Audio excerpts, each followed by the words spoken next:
Me parece que todavía no te han explicado en qué consiste el riesgo. Es más, creo que ni siquiera sabes calcular qué es una R. En el día de hoy no solamente hablaremos acerca de estas R, sino que contaré una pequeña historia de tres amigos para que podáis sacar la relación que esto tiene y la importancia y la relevancia que mantiene dentro de nuestras inversiones. Así que si tomas buena nota, aprenderás del apalancamiento financiero. Y es que esta va a ser la clave en la que vamos a ir guiándonos a lo largo de este vídeo. Si no lo hiciste antes, suscríbete porque hay muchas y grandes verdades que compartiremos en el día de hoy. Hablaremos de la inversión, hablaremos de la clasificación financiera, incluso del riesgo y de cómo funciona realmente el apalancamiento. Pero permíteme, antes de que entremos en materia, de que podamos comentar acerca de las inversiones y de los riesgos. Es decir, qué es una inversión y qué tipo de riesgos conlleva.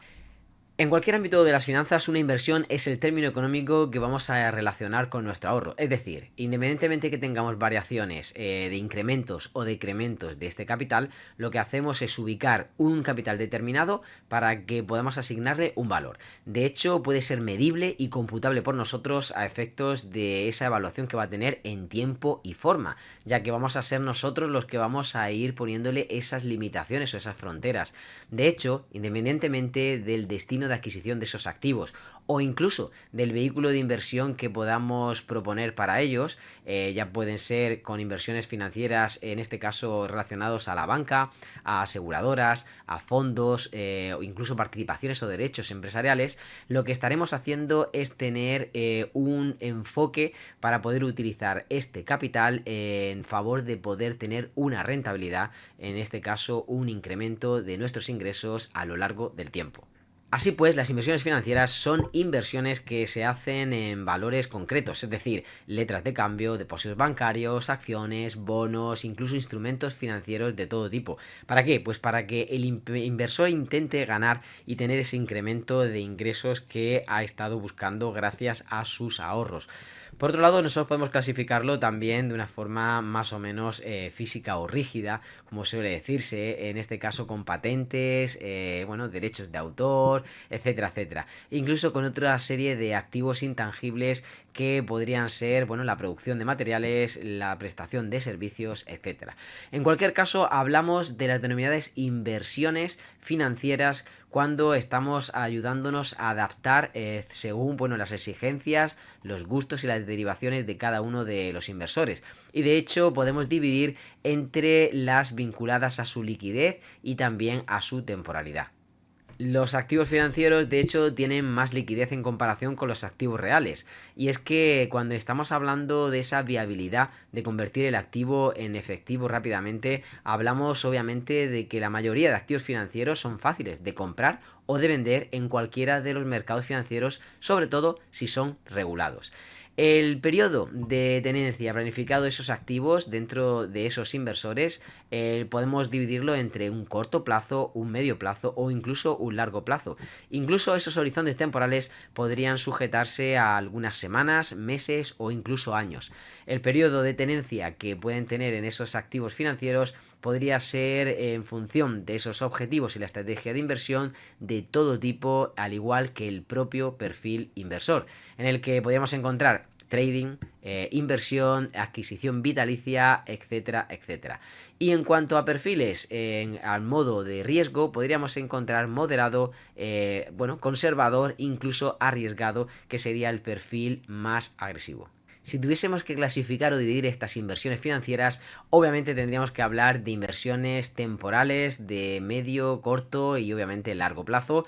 Estaríamos hablando de subdividirlas, como hemos mencionado anteriormente, en función del horizonte temporal de cada uno de los inversores. Y si estuviésemos pensando en el tipo de inversiones financieras o de cartera, estaríamos hablando de aquellas que tienen que ver con un conjunto de inversiones en el que estamos intentando diversificar con el fin fin de poder tener menos riesgo y tener más opciones a medida que va creciendo, en este caso, la evolución del capital en el cual hemos sujetado a ciertos instrumentos o ciertos activos o productos financieros. Por todos he sabido esa división tan general que existe entre renta fija y renta variable. En este caso, con respecto a la renta fija, estaremos hablando de que ese emisor de esos instrumentos financieros está obligado a pagar una cierta rentabilidad que a nivel periódico está preestablecida para este instrumento y por lo tanto el riesgo está calculado. Aún así que el riesgo está calculado, existe un mínimo riesgo y obviamente debido a ello la rentabilidad es bastante baja o en la mayoría de veces no es tan suculenta como le gustaría al inversor. Obviamente él está pensando más en tener un plazo más o menos moderado donde va a encontrar un retorno y obviamente bajo de riesgo. Si estuviésemos hablando de la renta variable, estamos hablando de todo lo contrario, estamos intentando tener máxima rentabilidad y por lo tanto estamos también pensando en que vamos a tener incluso un menor tiempo de inversión, pero obviamente vamos a tener un poquito más de riesgo debido a que estamos persiguiendo en este caso un mayor límite de beneficios en el que bueno, esos rendimientos pueden ser bastante superiores a esa renta fija. Llegados a este punto me gustaría contaros la historia de tres amigos, en este caso dos de ellos eran incluso socios y vamos a ver qué estuvieron haciendo cuando se acercaron al mundo de las inversiones, en este caso a productos bastante altos de riesgo, ahora hablaremos de ellos y bueno, estos señores vamos a establecer tres nombres diferentes que obviamente se asemejan un poquito a la realidad pero no son sus reales nombres, sino que en este caso hablaremos de José, de Juan y de Luis para poder referirnos a ellos. Fijaos bien, estos tres señores tenían esta inquietud para poder operar en los mercados. Uno empezó con una cuenta de inversiones en un broker donde obviamente estaba intentando subir su capital lo máximo que podía. Empezó con 3.000 euros, su amigo Juan en este caso vino con unos 7.000 euros y por último su amigo Luis vino con 4.000 euros. Es decir, en este caso 3, 7 y 4.000 euros es el capital inicial por el que ellos empezaron a moverlo. Obviamente José empezó el primero de todos y subió su cuenta desde 3.000 euros aproximadamente a unos 10 o 12.000 aproximadamente en 2 o 3 meses. Son productos arriesgados, obviamente tenía bastante riesgo, pero el capital se multiplicaba varias veces. Bueno, en este caso, nuestro amigo Juan era el que estaba mirando a la sombra de José y también subió su capital. Prácticamente de esos 7.000 euros se le quedaron un poquito más, como unos 10.000. Obviamente, la rentabilidad de José era mayor. Y después, como en un mes aproximadamente, entró en juego nuestro querido amigo Luis, quien con 7.000 euros comenzó y empezó a subir muchísimo la cuenta por encima incluso de 20.000. Esto animó a este primer amigo, a José, que siguió teniendo mucho riesgo, pero subió su cuenta después de 3 o 4 meses a 180.000. Luego tenemos a nuestro amigo Juan, que al ver que tanto Luis como José estaban subiendo su cuenta, él también puso mucho riesgo y logró subir su cuenta desde esos 7.000 iniciales hasta un total de 80.000 euros. Por último, Luis. Bueno, era el último que había entrado, pero había visto que esto iba bastante bien, había tenido buenas sensaciones, después de haber llevado su cuenta de unos 4.000 a unos 20.000, la había bajado a unos 12.000 y desde 12.000 de nuevo la subió hasta 120.000 euros. ¿Sabéis lo que pasó con cada uno de ellos? Bueno, vamos a desvelarlo enseguida, vamos a avanzar un poquito más y os diré el final. Porque para ello deberíamos esperar un poquito a aprender esto que vamos a explicar, el apalancamiento financiero. Primero de todo vamos a ver qué es el apalancamiento financiero y algunos ejemplos importantes para ver qué hicieron nuestros amigos y el por qué no utilizaron bien esta herramienta. Aunque obviamente para poder hablar del apalancamiento tendríamos que hablar al menos de dos conceptos anteriores. Es decir, primero, el riesgo. Es la medida básicamente que nosotros empleamos para poder calcular esos posibles daños que tendremos en función de una situación que es menos probable, pero que igualmente puede afectarnos, incluso en cuantía mayor de la que pensamos. Por lo tanto, asumimos cierta vulnerabilidad cuando estamos enfrentando, en este caso en los mercados financieros, ese riesgo. Y este riesgo, que es la probabilidad de que surja ese evento peligroso que pueda hacer, en este caso, disminuir nuestro capital o erradicarlo, podría tener esas consecuencias adversas. Nosotros tenemos que siempre advertir de posibles resultados, bueno, para poder conservar nuestros ahorros. Por lo tanto, es muy importante también cuando somos inversores de poder estar cubriéndonos con ciertos movimientos a lo largo de nuestro tiempo de inversión para que nuestras ganancias puedan consolidarse y para que obviamente no disminuyan. Obviamente tenemos por otro lado algunos riesgos que tenemos que evaluar. Principales riesgos que podemos encontrar, bueno, el riesgo del mercado, dentro de cualquier instrumento financiero está sujeto a la ley de oferta y demanda y va a estar allí. Tenemos riesgo de liquidez, tenemos riesgo de concentración, tenemos riesgo también de inversión, riesgo de reinversión, riesgo crediticio, riesgo de inflación y riesgo de horizonte, en este caso horizonte temporal, ¿vale? Vamos a hacer un paréntesis para poder entender en este caso en qué se vincula el riesgo y la rentabilidad. Pero es importante hacer un inciso sobre la incertidumbre. Es decir, cuando hablamos de inversiones estamos hablando de poder entender que toda inversión conlleva vinculada a un riesgo inherente y que no todo el mundo está capacitado o preparado para invertir. De hecho, podemos encontrar a personas que no desean invertir o que no desean tener ese riesgo. Y obviamente, en contraposición a esto, existen inversores bastante experimentados y educados para poder asumir esos riesgos y poder, en función de ese ente de incertidumbre, poder materializarlo en rentabilidad. De hecho, sabemos que toda inversión conlleva un potente grado de incertidumbre dependiendo de muchos factores que a veces no están incluso alineados con la inversión. En general, la gente no le gusta correr el riesgo para nada y lo que quiere es más bien la ganancia simplemente, aun cuando se están olvidando de que esa ganancia viene debido a esa rentabilidad vinculada a ese riesgo. Riesgo que es una de las dos caras de esa moneda, ya que en el otro lado encontramos la rentabilidad. Son dos caras de la misma moneda que suelen expresarse con un porcentaje de la cantidad invertida inicialmente. Imaginemos por un momento que adquirimos un cuadro de unos $100 y lo guardamos por un periodo de tiempo. Tras ese periodo de tiempo decidimos venderlo y logramos que alguien lo compre por $110. En este caso habremos ganado $10 en la venta, es decir, un 10% del capital inicial. Con toda nuestra inversión, en este caso, hemos tenido un componente de incertidumbre, ya que existe la posibilidad de que el valor del cuadro haya sufrido alguna alteración, incluso de que no sea tanto como esperamos y que haya sido devaluado a lo largo del tiempo porque no está de moda o simplemente por el estado de conservación, etc. En este caso, la probabilidad de que nuestra inversión no arroje la rentabilidad esperada se conoce como riesgo potencial. Y el tiempo que pasa hasta que nosotros podamos liquidar el activo que hemos contraído será el riesgo latente. Por lo tanto, si queremos tener una rentabilidad más elevada, forzosamente tendremos que asumir un mayor riesgo. De igual forma, si enfrentamos un mayor nivel de incertidumbre respecto a esa inversión, también deberíamos esperar una mayor remuneración que compense de alguna forma el riesgo asumido, en este caso más elevado, que hemos estado dispuestos a correr. La mayoría de personas exitosas en una rama, como por ejemplo podríamos estar pensando en algunos de los profesionales de las fuerzas y cuerpos de seguridad del Estado, incluso cirujanos, pilotos de aviación, etcétera, están conviviendo con el riesgo, no lo pueden eliminar directamente, simplemente conviven con esa incertidumbre a través de ciertas rutinas que hacen posible que puedan dominar de alguna forma ese riesgo y que puedan gestionar esas decisiones dentro de ese protocolo para que con cierta precisión y exactitud puedan llevar a buen puerto todas las acciones que están realizando a lo largo de ese cumplimiento de su trabajo. De hecho, si pensamos en ese riesgo latente que ellos tienen cada día, muchos de nosotros posiblemente ni siquiera nos acercaríamos a ese trabajo.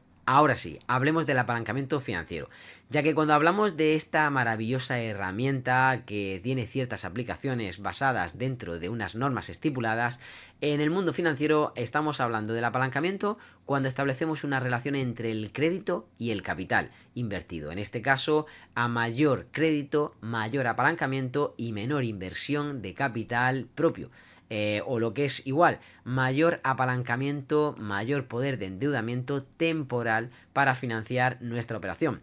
Dicho de otra forma, somos capaces con poquito dinero, ya que el broker o la plataforma de trading nos está prestando el resto a poder tener un mayor poder de apalancamiento para compras o para ventas, en este caso a pesar de tener una cuenta pequeñita con respecto a un capital mayor. Eso sí, el riesgo es inherente puesto que replicará en una mayor cuantía, en este caso en la liquidación, de pérdidas o de ganancias en función de ese apalancamiento que hemos obtenido.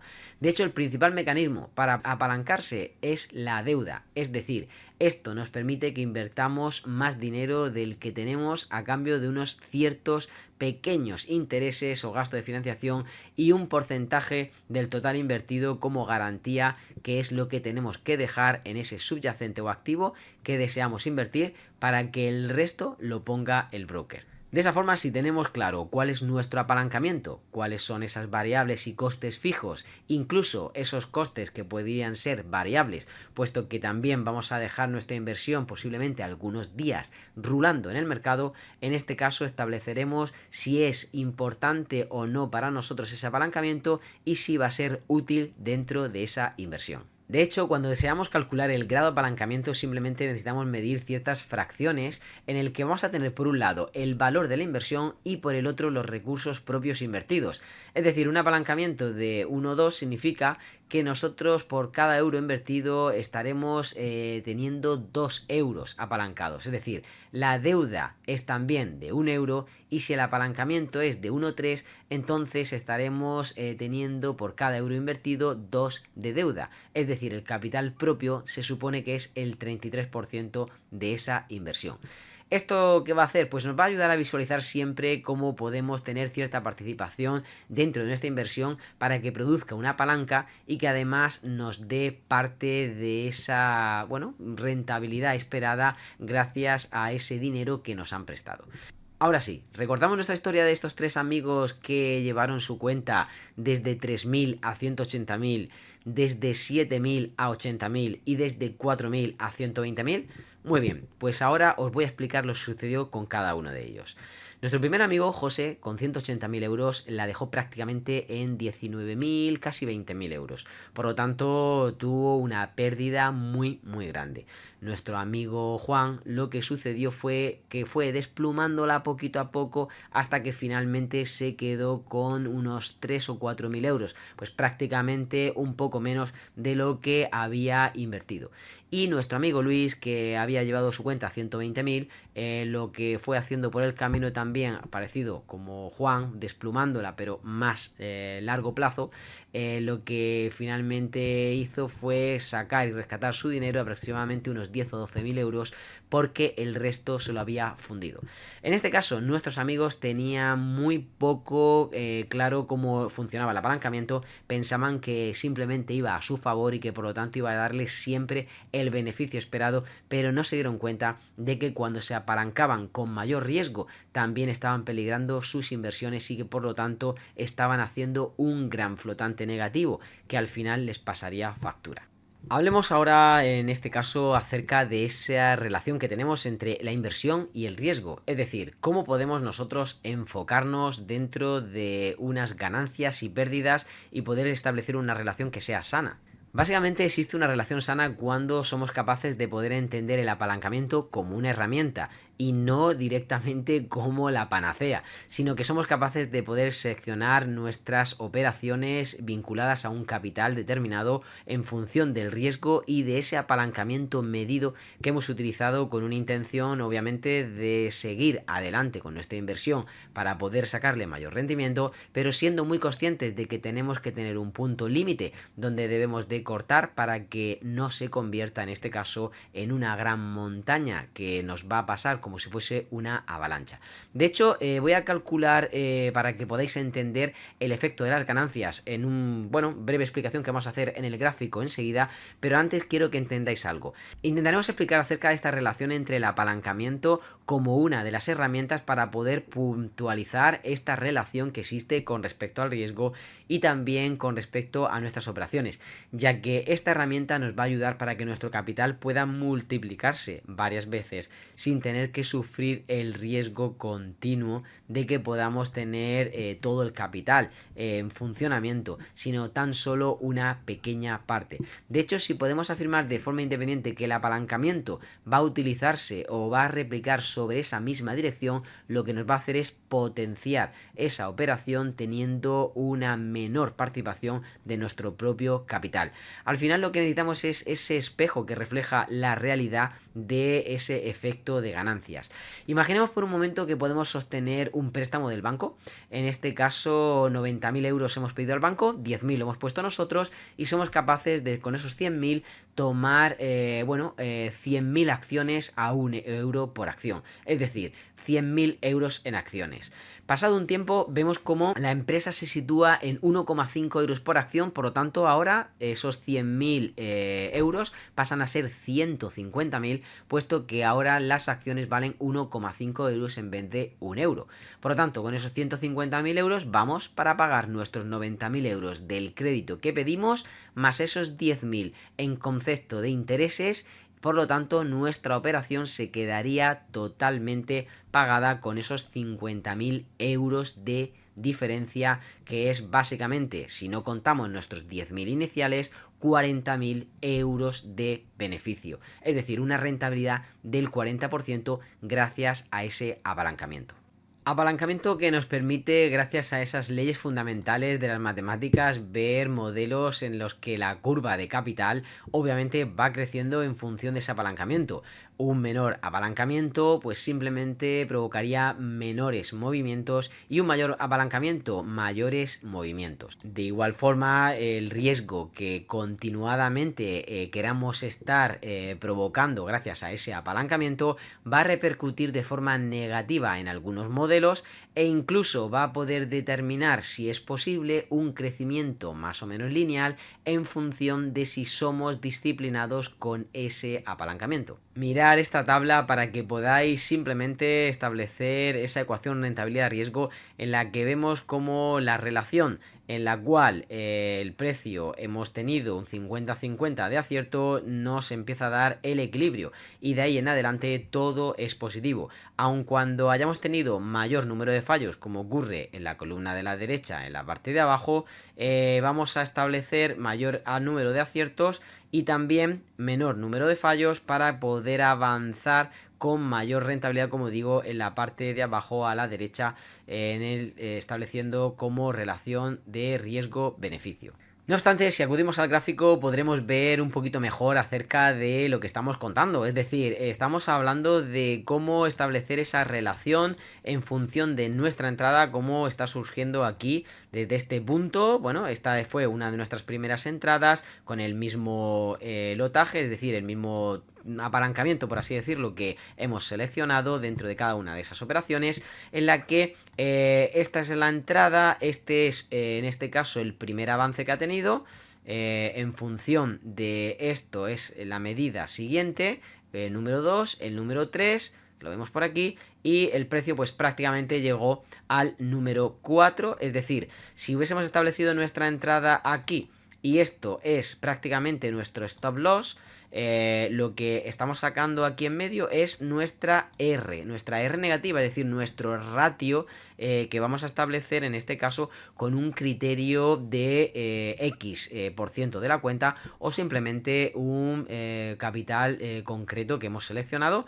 Bueno, ahora veremos que efectivamente tenía que ver con un capital y tantas veces se haya multiplicado, tantas R's hemos conseguido. En este caso, pues casi 4 R's es lo que se ha llegado a conseguir, aunque el precio ahora mismo está en otros términos un poquito más abajo, ¿vale? En cuanto a esa primera operación, si nos fijamos en esa segunda operación en la que esta fue la entrada y este fue el stop, ¿vale? Estamos hablando de que el ratio es un poquito menor, pues prácticamente 2 veces se ha multiplicado respecto a nuestra entrada y por lo tanto estamos estableciendo como el objetivo o el TP en esas 2 R's, en este caso esos beneficios latentes, han llegado hasta 2 R's. De igual forma, este sería la distancia de nuestra R negativa, que obviamente podemos establecerla a un porcentaje de la cuenta o a un capital concreto que hayamos establecido. De hecho, pues bueno, vamos a ver a cuánto pertenecía el primero. Es prácticamente unos 400 y poco euros lo que teníamos de stop con respecto a esos, bueno, 4 veces más ha ganado, pues prácticamente estaba ganando unos 1.600, 1.700 euros por ahí arriba, ¿vale? En este caso, en el segundo punto, la segunda operación que sigue abierta, también pues ha llegado a tener en torno a unos 1.000, no llega a 1.200, bueno, en este caso tendría aproximadamente unos 600, no llega a unos 590, 580 en cuanto a ese stop loss que habríamos fijado, en torno a unos 580.